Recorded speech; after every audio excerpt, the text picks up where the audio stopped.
ఈ నెల 12న గుంటూరు జిల్లా పొన్నూరులో మెగా జాబ్ మేళా నిర్వహిస్తున్నట్లు పొన్నూరు ఎమ్మెల్యే ధూళిపాల నరేంద్ర కుమార్ తెలిపారు. చింతలపూడిలోని ఆయన నివాసం దగ్గర నిర్వహించిన కార్యక్రమంలో మెగా జాబ్ మేళా పోస్టర్ను ఆవిష్కరించారు.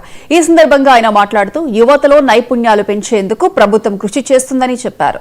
స్కిల్ డెవలప్మెంట్ ఆధ్వర్యంలో వారికి శిక్షణ ఇచ్చి ఉపాధి కల్పించే దిశగా అడుగులు వేస్తుందన్నారు. నియోజకవర్గాల వారీగా జాబ్ మేళాలు నిర్వహించి యువతకు ఉద్యోగ అవకాశాలు కల్పిస్తున్నామని తెలిపారు. ఈ నెల 12న పొన్నూరులో నిర్వహించే మెగా జాబ్ మేళాను యువత సద్వినియోగం చేసుకోవాలని కోరారు.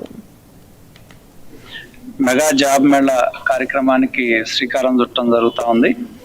10వ తరగతి నుంచి డిగ్రీ వరకు చదువుకున్న ఎవరైనా సరే దానిలో అటెండ్ కావచ్చు. దాదాపు 850 నుండి 1000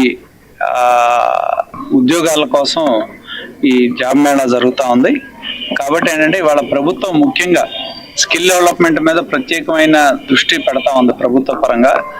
ఒకటి నైపుణ్యత కలిగించడం, అలాగే చదువుకొని ఎవరైతే నైపుణ్యత కలిగిన వాళ్ళు ఉద్యోగ అవకాశాలు లేవో అటువంటి వాళ్ళకి ప్రభుత్వం తరఫున స్కిల్ డెవలప్మెంట్ డిపార్ట్మెంట్ ఆధ్వర్యంలో నియోజకవర్గాల్లో జాబ్ మేళా నిర్వహించి వాళ్ళకి ఉద్యోగం ఉపాధి కల్పించే విధంగా ఈ ప్రభుత్వం చర్యలు తీసుకోవడం జరుగుతూ ఉంది. ఎందుకంటే ఒకటి ప్రభుత్వ రంగంలోనే ఉద్యోగాలు ఈ మధ్యన చూసాం, డిఎస్సి కానీ కానిస్టేబుల్ కానీ అది ప్రభుత్వ పరంగా జరిగే ఎంప్లాయ్మెంట్.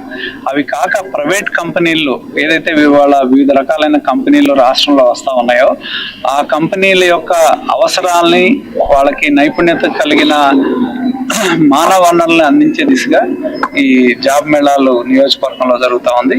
12వ తారీఖున పొన్నూరు నియోజకవర్గంలో వెలగా నాగేశ్వరరావు కాలేజీలో జాబ్ మేళా జరుగుతుంది. కాబట్టి ప్రతి ఒక్కరూ కూడా ఈ కార్యక్రమంలో పాల్గొని ఉద్యోగం ఉపాధి పొందే విధంగా ముందుకు రావాలని నిరుద్యోగ యువతని మేము కోరుతా